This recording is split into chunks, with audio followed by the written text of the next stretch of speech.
Okay, hello everyone. My name is Dr. Naham, a clinical psychologist, psychotherapist, and speech therapist, and I'm working with children and adults. And today, I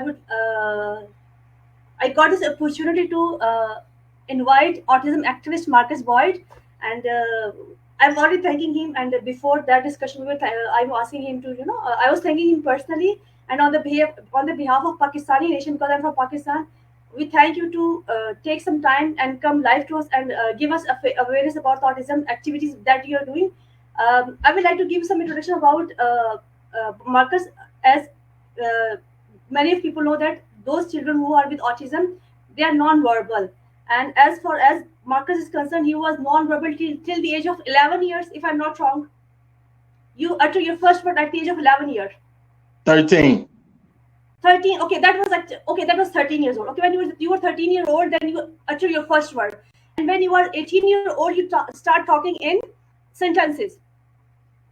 Well, I started talking the way I am now, almost 18.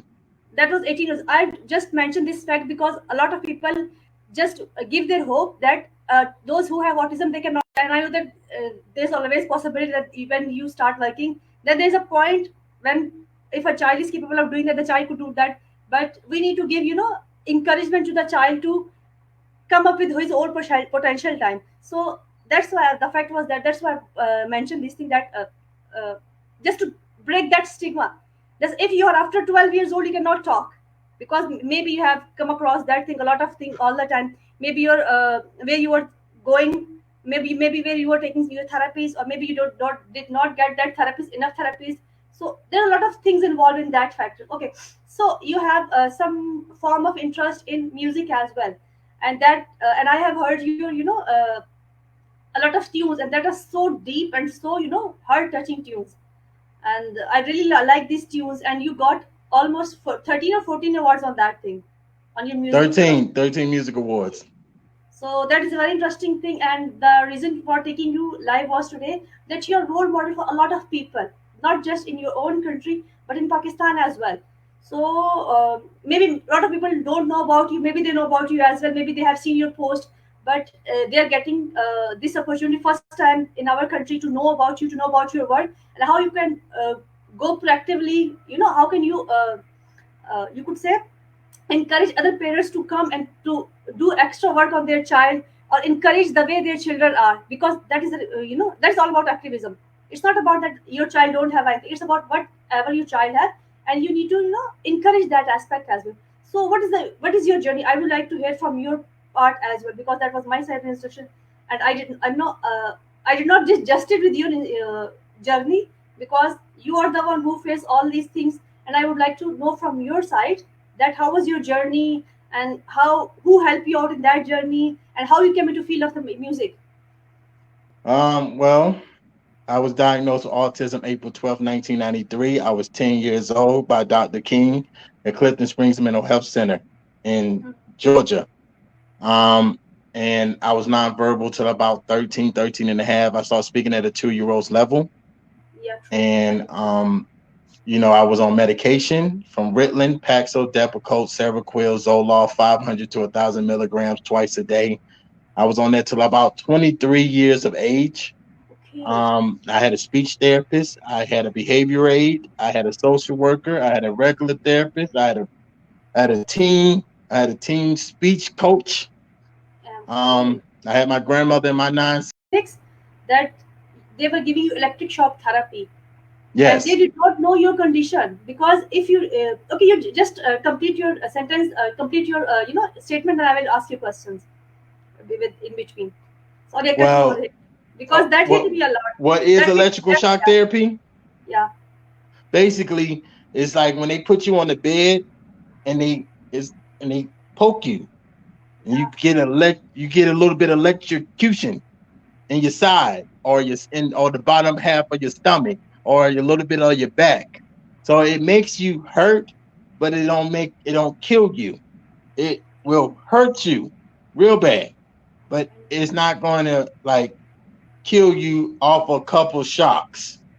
They do that for like 5 to 10 to 15 minutes. They poke you with the electrical item to force you to take pills. So when you refuse to take pills, That's how they was back in. Again, we talking about 30 years ago. We're not talking about currently. We're talking 30 years ago. That's what they was doing. I don't know what they do now, but I think it's outlawed in a lot of states and stuff like that. But this is why I really wanted to become an activist, because I have autism and I understand the do's, the don'ts. I understand it very well. And it's not just for the United States, it's for Philippines, Pakistan, it's for everybody globally, because everybody has a voice when they're dealing with autism, and their voices deserve to be heard. True. And even those people who don't have voice, who cannot talk, because autism is not just about the people who can talk, who can raise their voice. There's We also want to educate, or we also want to raise awareness for the people who cannot talk, and all the time you are continuously pushing them to talk. You're pushing their limits, and you're pushing them their beyond limit, because what you are saying, that was if you you because you were in the system, and you also know that initially autism was, more like, they think that that is schizophrenia, and schizophrenia is a totally different condition. It's a psychotic disorder, and autism is different thing. So treating someone just like a psychotic disorder, and just putting that thing to some other aspect, it's a very different thing. And as far as rehabilitation is concerned, the rehabilitation aspect is different, everything is different. But I feel very sorry for you that you've gone through all this thing, and it give you encourage to talk about these things as well, and to tell other people that if you just give them a little space, or you just give them a little encouragement, maybe love, so love can cure you instead of giving you the shock therapy. And that is very hurting for me as well, because I'm working with children as well, and I would never want, because I would never want somebody to do these things with a child who is innocent, who is not in their own control. They are impulsive, they don't know how to do these things, and most of the time their behavior is reactionary. They act first, and then afterward they think about it. I'm sure you will relate to that thing as well. So you said that you were in a lot of foster home, and you were a lot of so what about your behavior? Were you violent, or that was just because you were not taking the medication, or you were not able to talk, because I would like to know more about that. Well, you have to understand, I was raised in the projects. I don't know what y'all call them in Pakistan, but Hmm. low income. Um, you know, th- Yeah, poverty, low income. Yes, true. yeah, We are also working poverty, on that aspect. Yeah, yeah. We right? are also working on that. Poverty, low I'm working income. on that. Yeah. So my mom had 22 of us. So Okay. you talking a bunch of kids, okay? Bunch of us. So I was acting, I guess, how any other child would act, rebellious, not listening, and stuff of that nature. But the problem was I was having triggers and emotional behaviors and mental breakdowns, and I was using the bathroom on myself. And, I wasn't potty trained at a certain age. And at 10, 11, 12 years old, I'm still using the bathroom on myself, like a 2 or 3 year old would do. And, I'm rocking in corners, I'm slobbing. I'm not eating certain foods. I don't like to be around people. True. Certain sounds mess me up. I mean, at that age. So this wasn't like my parents didn't be like, okay, let me love on him. Let me embrace him. Maybe because they had 22 kids. They couldn't embrace nobody with 22. You understand what I'm saying?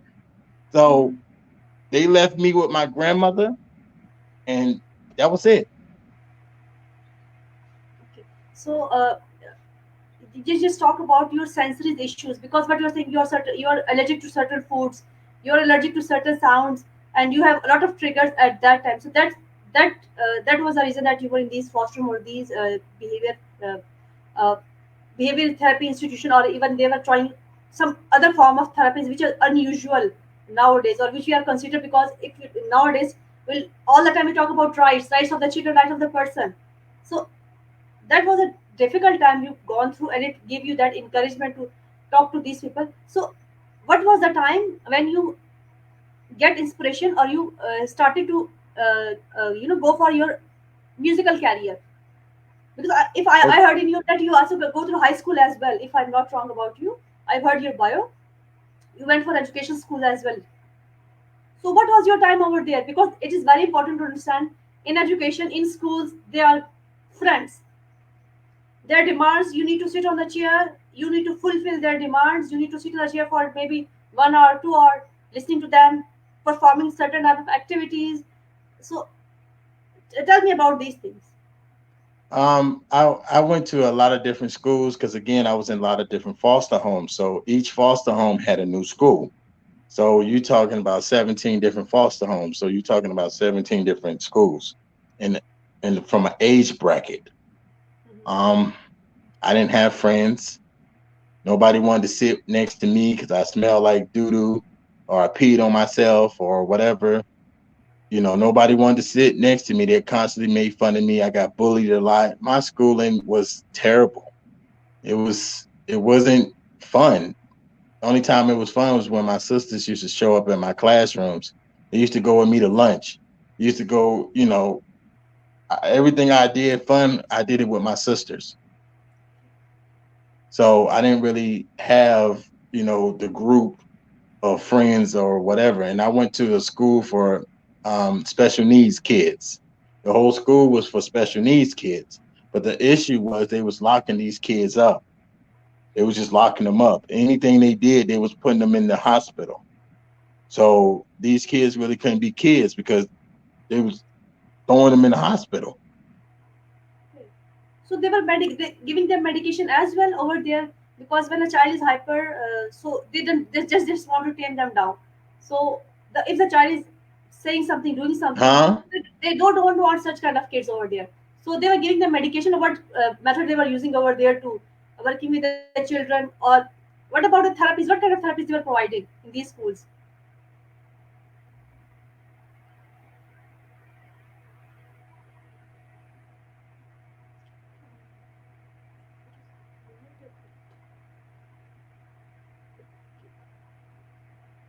Okay, everyone who is talking to autism activist, and I hope he will come back really soon. He will join us. And thank you everybody for watching. Okay, thank God he's here again.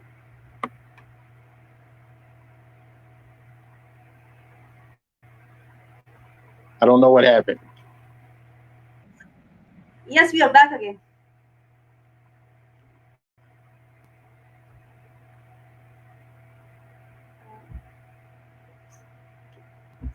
Yes, we are back.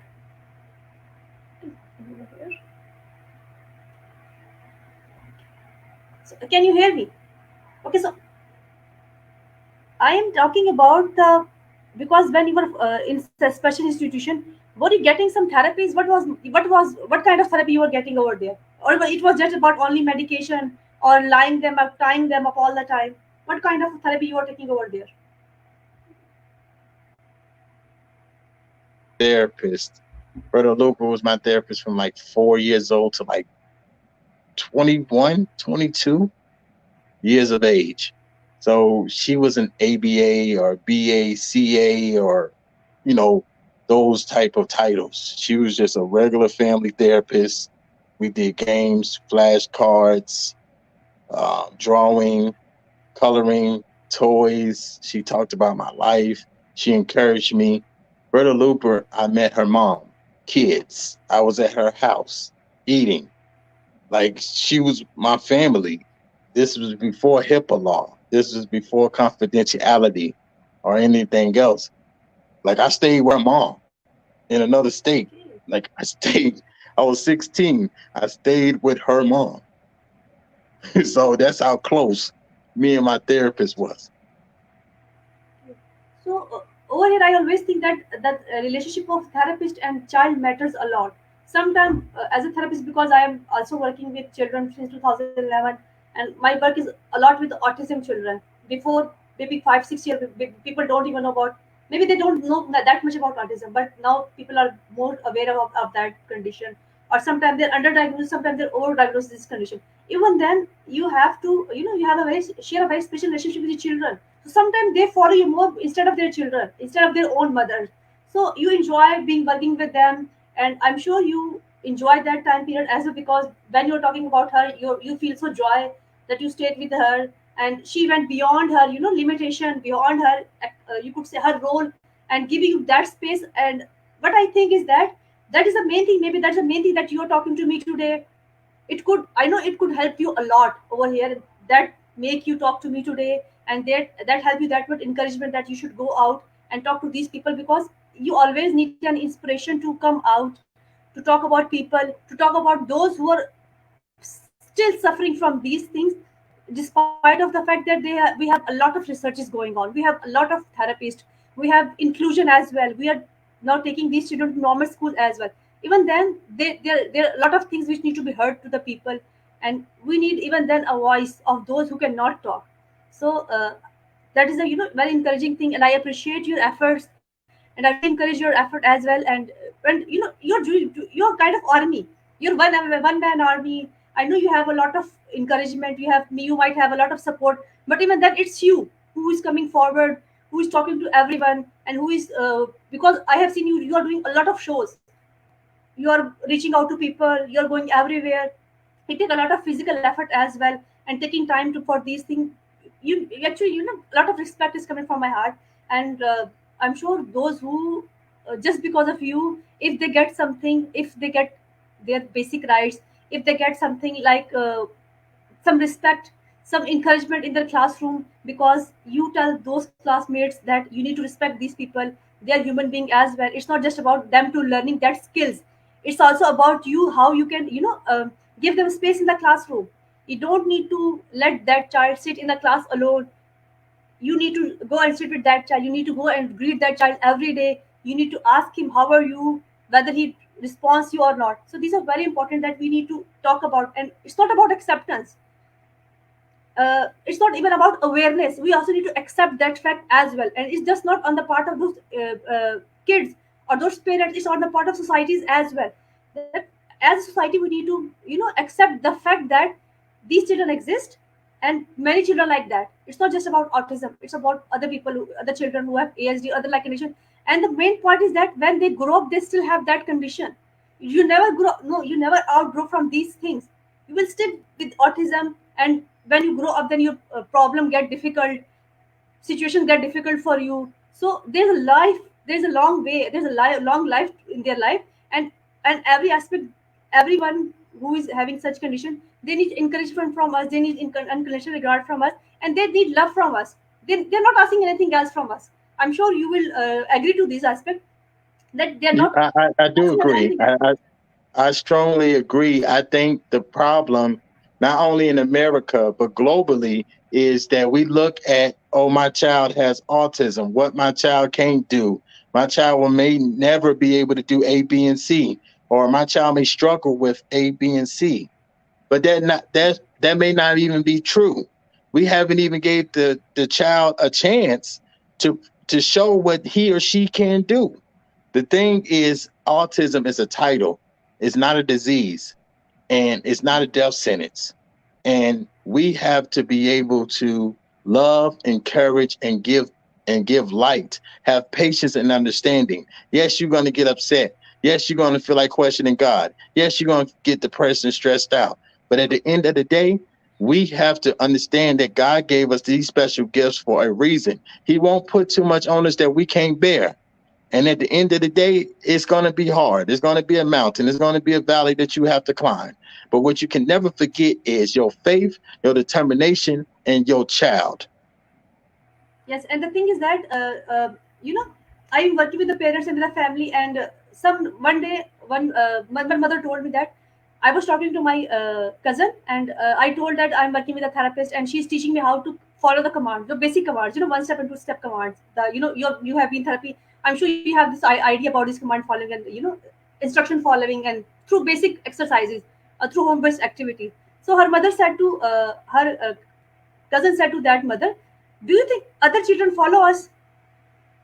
And that was a very relevant question, because other children are following. They don't sit on the chair. But when we have a child with autism, that glasses, and we are too much alert on that. Oh, what that child going to do? The child is going to break the class. The child is not. We cannot take that child to the other homes. We cannot take that child to social gathering as well.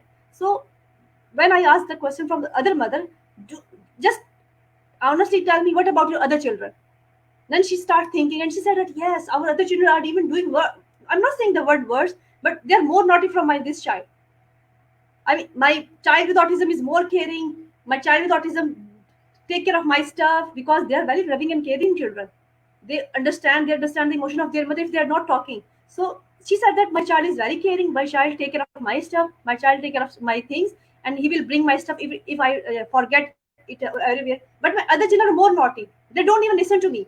They go outside and they will not come back on time. So over here, that mother realized that it's the glasses I'm wearing. It's the label I give to that child, and I'm alert and I'm going everywhere. I'm saying, oh, my child has autism. Oh, my child has autism, and we don't get that idea that the child could be musical. I was working with a child, and he was so good in history. There was a wall. We have a wall in our institution, and he told me about every small building, that this building belonged to that era, and that thing happened over that era. So you cannot forget the fact that they got very good memory. They got very good abilities, because they're if they're hyper focused and you just follow that focus, then that focus can help them a lot. Because, like, for example, it's your focus is music, so you're making music and music and music all the time, and you're expressing yourself through music. So few children are there who can express themselves through art, and everything like that. And one day I was working with one father came to me, and father said that we don't want our child to learn ABC and 1 2 3 XYZ. We just want him to live a good life, and we just want him to live a life where he can do what he can want to do. So I'm so happy that now you might have met a lot of people who have this kind of attitude toward their children. But over here, problem is not coming from the parent side. Problem is coming from the society side. Problem it come from the schools. Problem it come from the institution.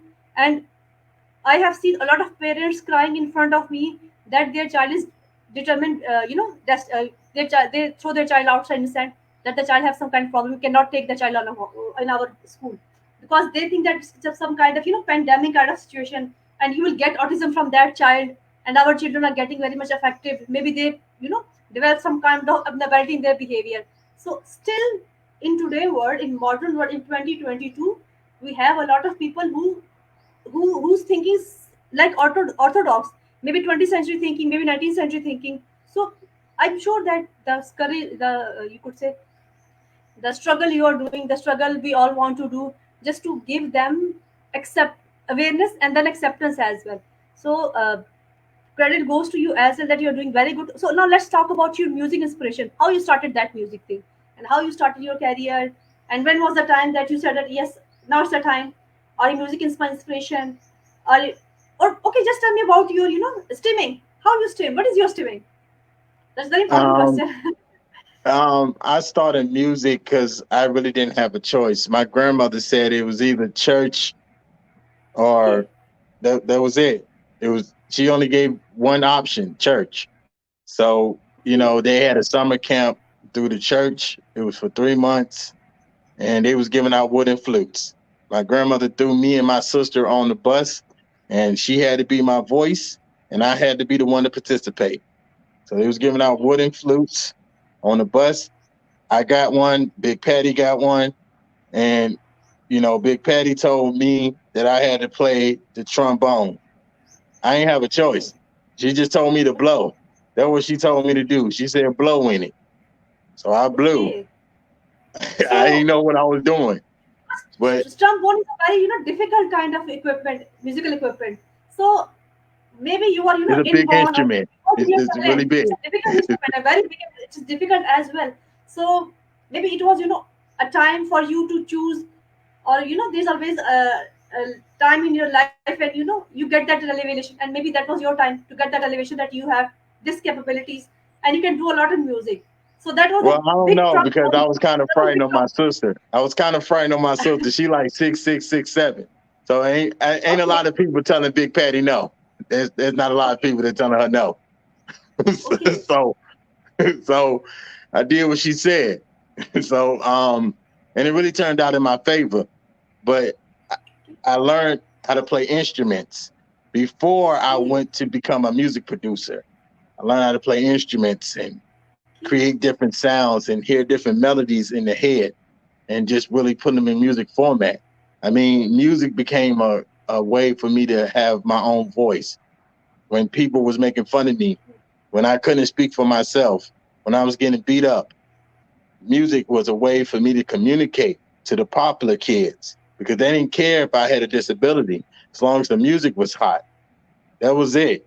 So music became a way for me to communicate when I really verbally couldn't communicate.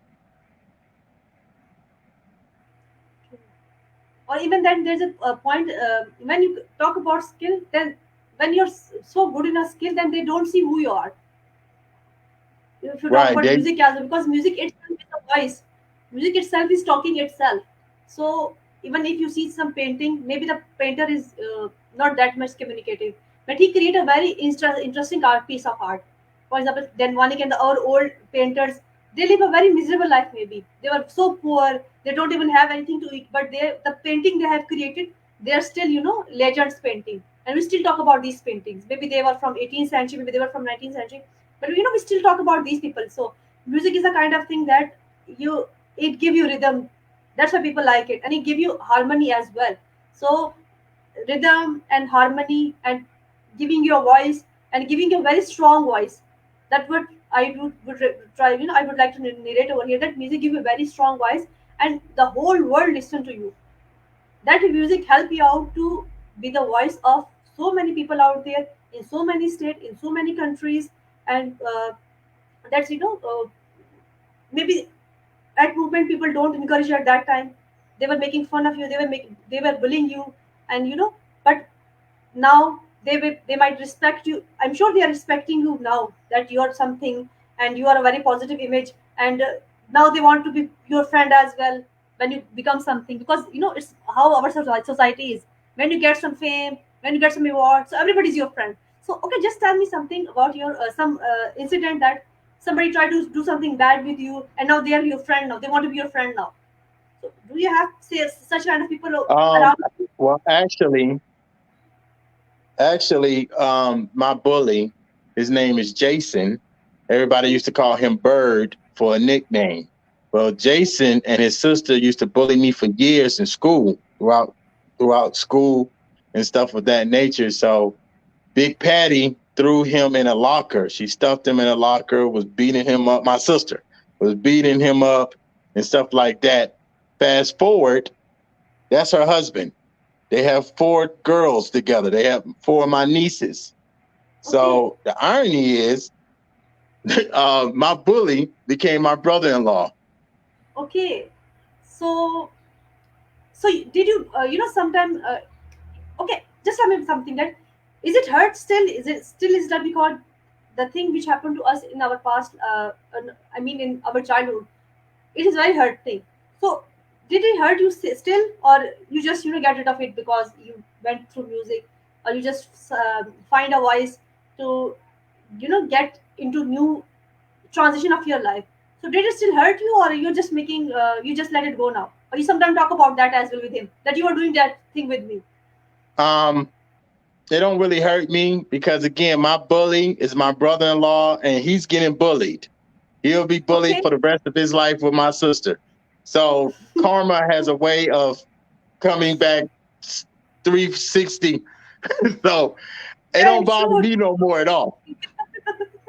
So, acha, okay, I have, from your discussion, I get very strong idea that your sister is your shadow, and she give you push She's all the my time. hero. Yes. So she's Yes. your shadow, and maybe what you are today, she has, big contribution in that as well. I'm not just, maybe one person could be your therapist, and other person could be your sister as well, because you're talking that my sister used to do this for me and she was standing for me, and the love the sister have for their brother, it's beyond that word. Sometimes you could say that she's your second mom. So there's so strong connection with that, and she, stand for you. So I would like you to talk about your sister more, and the relationship you share with her, and how she helped you out, and how she's encouraging you still after having four Well, girls. it wasn't just Big Patty. I have 9 of them. So Okay. some are younger, but the ones Okay. that's older, it's like 4 or 5 of them that's older than me. So Big Patty is one of the out of the group. It was, the J team. Well, I call them the J squad because they triplets. So all of them names begins with J. So, my sister sacrificed dates. They could have been at the bowling alley, hugged up with some guy. Nope. They walked me home. They walked me to school. It was 4 or 5 of them every single day. They didn't even go to my school, but they were at my lunch every single day. They was there to eat with me. I don't whatever they worked out with the principal, but they was there every day to eat with me. I didn't never had to eat by myself because I always had my sisters. So for me, I ain't never had to worry about if I didn't have a friend. It used to bother me. I used to be depressed. I used to be stressed out because I didn't understand why people didn't like me. What did I do that was so wrong? What can I change about myself when there was nothing I needed to change? True. I needed to be myself. And still to this day, next year I'll be 40. I'm telling you, my sisters text me every single day. Like I be telling them I'm grown. Like, don't bother me. Like, I'm grown. But they don't see it that way. They still see it as that little 4-year-old, that little 10-year-old, that little 13-year-old they was walking to school. True. So it's a blessing to have a sisters, maybe not just a sisters. So, and over here, I would like to say that it was not just your therapist or the foster school you were in, because when you get support, especially from your home, and even if there one person is supporting, that support is enough. And and whenever you go to that support area, whenever you go to that place where you're welcome, your all worries go away. You're all tiresome, your depression, your anxiety, that just fade away. And that you, in this way, I would say that you are blessed that you get these sisters. And even we talk about your bully, that he's your brother-in-law now, and he is getting bullied by your sister. So that is a very interesting fact. So yes, you're true I that mean, karma one has of my always. nieces, one of his daughters, he got 4 of them. One of my nieces had extreme problems with bullying. Okay. So she used to come home to him, because that's her father, and say, I'm getting bullied, I'm getting picked on, and stuff of that nature. You can't call the kettle black. You can't get mad that your daughter is getting bullied when you was the bully. You True. understand what I'm saying? So you have True. to True. swallow that karma. You can't go to the parent, want to, have an altercation with the parent or the child that's bullying your daughter when for years you was bullying me Yeah, you were doing and the other same thing, kids. and yes, and the thing is that he was bullying other people, and when we talk about these things, that person was maybe get bullied in their childhood. So we never know about these things, but bullying is bad. It's not a good thing. You should not encourage that thing. And the thing is that now he cannot tell her anything to her child or any kind of advice, because he was the one who was doing that kind of thing. He was bossing other children, and now how he will teach her child to get along with other children, or you could say how he will tell her to stand up for himself, because bullying doesn't mean that you're a very confident person. Internally, people are weak. Those who bully other people, they're weak. They have poor self image, and they have a lot of complexes. They have a lot of inferiority complex that push them hard to come out in that way, to start bullying other people. And maybe they don't even know how to take how to use their own talents. So they are using their they just have that cap of bullying, that we are something, you can do this thing. Maybe they try to fight with other people, and you just make a drama in the sense that they're very popular people. But internally, they don't got any skill, or maybe if they have skill, they even don't know how to use their skills. How to use, or how to do something hard work, because what you have done in your life, that need a lot of hard work. So there is not a shortcut that you got 14 awards for your work. You you know there is a lot of inspiration we have, and that maybe it's a trombone.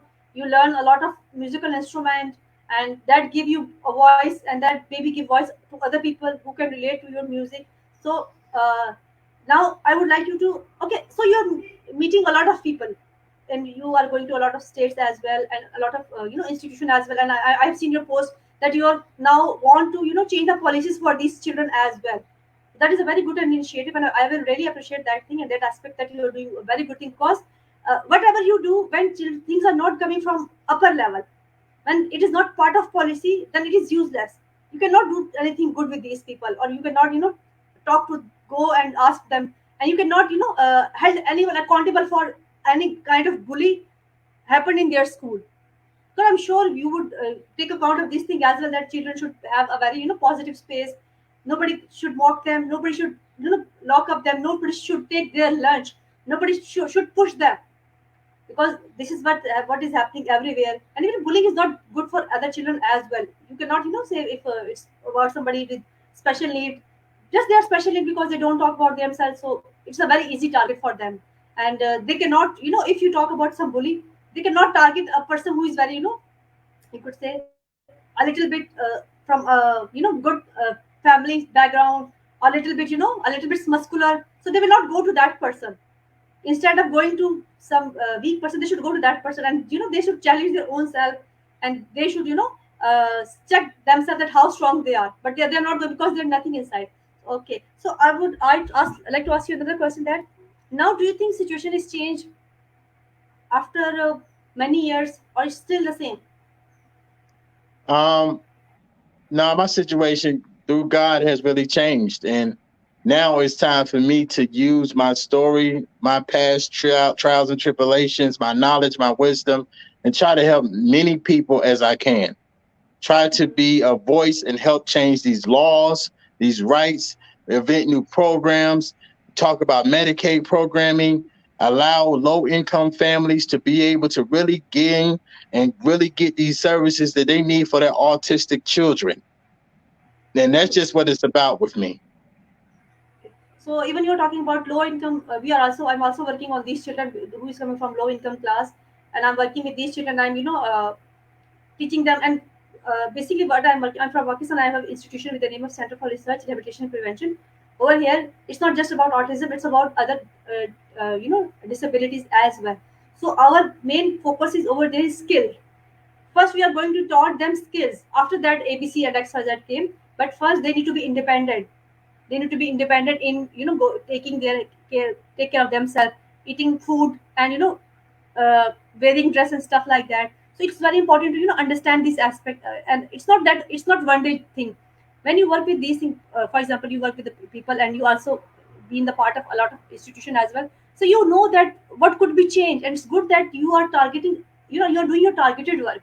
It's not that you are just going to random people and do this and that. Policy is very important, because somebody, if something happened to some child and they come to you, so you should have some law in front of you that this happened, and according to this thing, that person got bullied, or that person got injured, so their families should be accountable for that thing, the child should be accountable for that thing. So it's very important for these children as well. Okay, so I Well, would like you to ask. the problem here in America is that it's not a lot of autism representation. It's a lot of people that's advocating for their children, researchers, doctors, psychologists, therapists. Those people are trying to speak up for a community that they may not truly understand. It's people True, like me and others that truly true, understand because I have it. So again, this is why I choose to speak up, because if I could touch at least one person, if I could help change at least one law, then I know I've done my job. okay, so even then, you're very much right about things that you are trying to advocate, or you're trying to raise awareness about something which you have never gone through. Okay, about and there's something else. The point is over here is that if you can talk about depression, anxiety, because we are getting these kind of things in our daily life. But as far as we talk about autism, it's it's different kind of functioning. So by working with these children, or by by looking to these children, by working with these families, you never know what is child going inside, because they got very limited way of communication.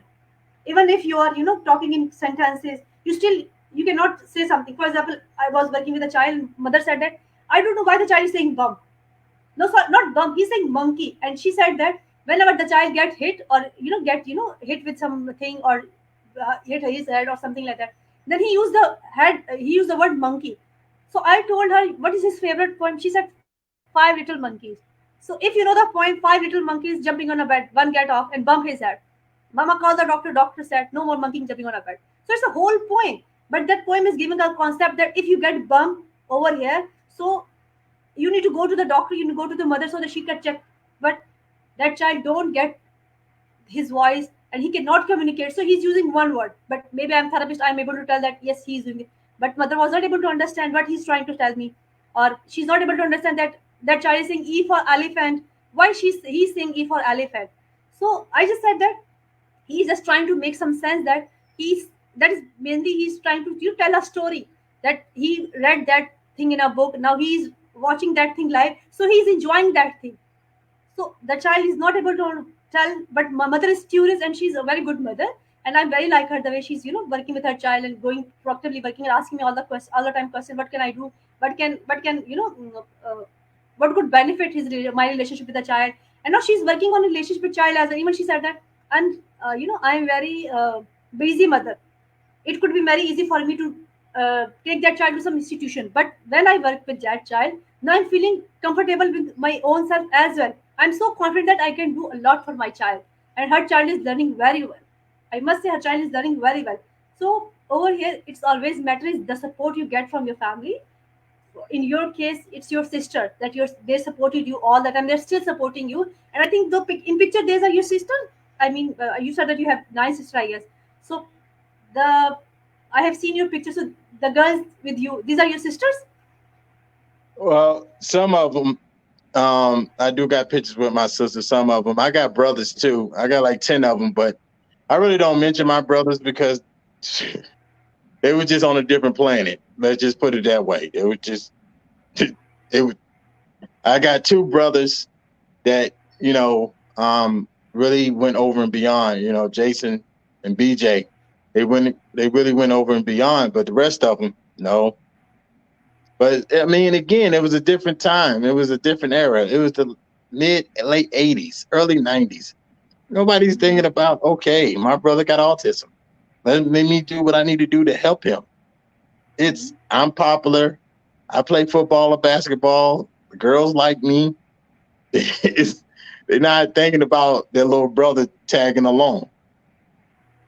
Yes, you're right. And even I would say that still the situation may be not same, but still now at least people are trying to talk about that thing. They're now alert.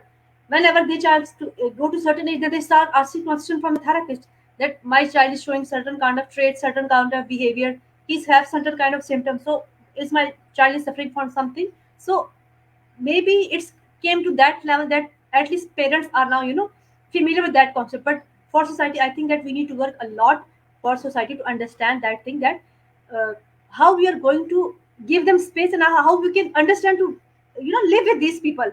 It's not about them to get all the time therapies and get all the time skill all the time to understand how we're going to talk and how we are going to do interpersonal relationship, how we go to behave in a group. It's their job, it's a people job as well to come forward and work with us as well. I mean, from us mean I mean the community, autism community, the children with autism. And it's not just about the children who are children, it's also about the adult as well.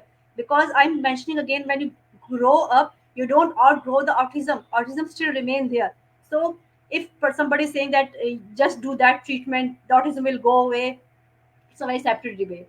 Because if you talk about autism, then we see the behavior of the children, and the behavior is coming from some side.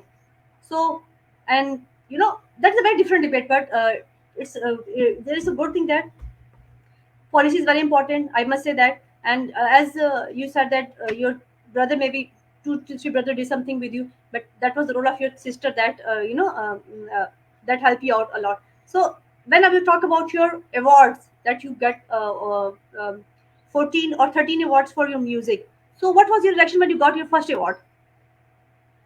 Oh Lord Jesus. I was Jesus 2003, 2002. I got Okay. my first musical award. I've been a music producer and composer for almost 23 years. I Mhm. am the first African American male in America to have 4 awards for being an autism activist. And Next that's year, very encouraging thing that people are giving you award for that thing, and you truly deserve that. Maybe you deserve a lot of things other than the award, but it's a good thing that they are even now encouraging your or you acknowledging your efforts as well, because you're doing a lot of efforts. It's not, and you're not doing that for yourself. You're doing for the world. You're doing for the community of whole world who have autism and who are living with that thing. So I think award is a very little thing for you. You deserve more than that. So now continue what you were saying that. well, I know the Library of Congress next year is planning an honors dinners for me, and then they will be Okay. inducting me in Black History books. For me, that to have autism is it's like this is the biggest honor I can get, and I'm just You know, the thing is, it's not even about the awards. It's not about fame or glory for me. It's about trying to be a voice for the voiceless, trying to change True, laws to help the next generation, trying to make the next true. generation be better. So when these kids come up and when I'm gone, they won't have to go through what I went through by having autism. And I'm sure you did your work. You're doing very good. And okay, just tell me about your superhero, because I also like superhero movies. And Superhero, you talking about yeah, Marcus the superhero. yeah, it's a very cute character. So just tell me about that. And because You you talking have that about comic this. book as well. Yeah, and this is so cute. You talking about this. I really like that. Yeah, I'm talking about this. It's Yeah, you very talking about cute. Marcus the superhero. Yay. As a superhero. It's Yeah, it's very. my I love brand that. new coloring book. Um, I just tell a little bit about my life story in this coloring book, having autism, being an autism activist. There's some activities in the book that children can do.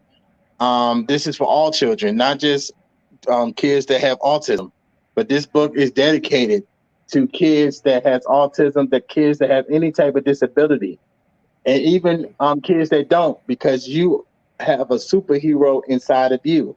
There's a Yes. Marcus the superhero inside of everybody. It could be a Lizzie the superhero, Bethany, Okay. Aaron. It could be George, John, And whatever the superhero is for you. This okay. is an encouragement, and it just gives light and hope that we can do anything with autism as long as we got God and faith and determination and that family love and support. You can go to higher heights. Okay, so who gave this idea? Who came up with this idea of superhero? Because I love superhero, to be very honest. I love their movies, I love their cartoons, and I love to watch their drama, their series Yeah, I as watch well. cartoons too. Don't feel bad. I do. I watch cartoons. Like, I love cartoons because the children who is coming to me, they talk about all the cartoons, all the time cartoons. So as I need to, and I love and I enjoy these cartoons because they are so lovely. They are very strong, imaginative, and that give you other aspect of life as well. So who came up with this idea of having a superhero with your name? basically, I woke up one morning, just like everybody does around the world, and I just Okay, said, I'm about to be a superhero. Like okay, literally, I woke up and I said, I'm about to be a superhero. So my niece Goldie was like, what are you gonna name your superhero? I'm telling you, she was downstairs cooking breakfast. We was in Tucson, Arizona. I never forget it. She was downstairs cooking breakfast for her kids. And she said, what are you gonna call your superhero? So I don't even know. I'm gonna call him something. And she just said, why don't you just call him Marcus the superhero? My niece Goldie came up with that name. okay. So I got to give it to my niece because if it wasn't for her, Marcus the superhero wouldn't even been created. So it's a very, I would say, the cover is very positive. It's encouraging already. It's encouraging. It's lovely as well. And I really when I saw that, I really love that idea that you start. But it's another way to be the voice of so many kids that who have. It's not about always about the communication. A lot of parents come to me and say that uh, if our child start communicating, his all problem will be gone. They think that communication is sometimes key to everything. It is key to everything. It's key to a lot of things. But talking doesn't mean that you're able to express everything which is inside you. Well, do you Because got if you say, Amazon? Y'all got Amazon in Pakistan? in Pakistan, we have in Pakistan, yeah, we just started that. And You got Amazon is also Amazon? here. Well, look, Marcus, the superhero coloring book will be on Amazon. I'm gonna send you the link. I need you to take a Okay, picture of it. Need you to take a picture with this book. Need you to take a picture okay, with this book. Yes, I need you to take a picture with this book. And any kid okay. that wanted, I'm gonna send you the link. I'm gonna send you the link. When I send you the Okay, link, just show me that picture again. oh, Marcus superhero. Hold on. Let me Okay, make sure you see it. that, Yeah, hold on. Make sure you see it. Yup, Marcus superhero coloring book. That's Marcus superhero. the superhero is coming outside. Yeah, superheroes come in all sizes. They do. Because everybody have a superhero inside, and I am the one being the biggest fan of superheroes, being the fan of cartoons. I love cartoons. I love superheroes. I love to watch their movies. And you know what is important thing, encouraging about these superheroes? They all went through a struggle. But They this all is went what through a makes struggle. this what makes this This so is important is this is like one of autism's really first superheroes. Marcus the superhero. true. So that was a very interesting talking to you. Thank you so much for your time. Thank you so much, for sharing journey with us. There, you share a lot of emotional movement with me, emotional movement with my viewers who will watch now and who will watch later on, and I will share that link with you as well. So that is an honor for me that I got this opportunity to talk to you. I got to know and I got to understand that what was your journey and what is giving you strength. Because whenever you hard work, when you go through something, that it make you strong as well. So thank you so much. I would really appreciate your time for us. I'm from Pakistan. I'm going to thank you. And maybe at moment I cannot give you some award, just the awards you have got. But maybe I'm also trying to do some form of autism awareness, autism aspect. In whole month I did almost everyday life about autism. So every day I have different guests. Every day I was having different topics. So maybe that was contribution from my side to the community, to people to understand what is autism, to understand that how they can, look the other side of as well. And calling you today was the my point was that that is a person who grown up now, who still have autism, but he can do a lot. And you are the example for these people. And you're the name. You're not just a brand. You're actual superhero. So thank you so much for your time. And I'm thanking you again from Pakistan. Thank you so much. And I'm looking forward to do a lot of things with you, which we will discuss later on. Because it's a you could say it's a what you could say. It's a surprise for everyone. So you're not going to reveal the surprise. But thank you so much again. See you again. Allah. Bye bye.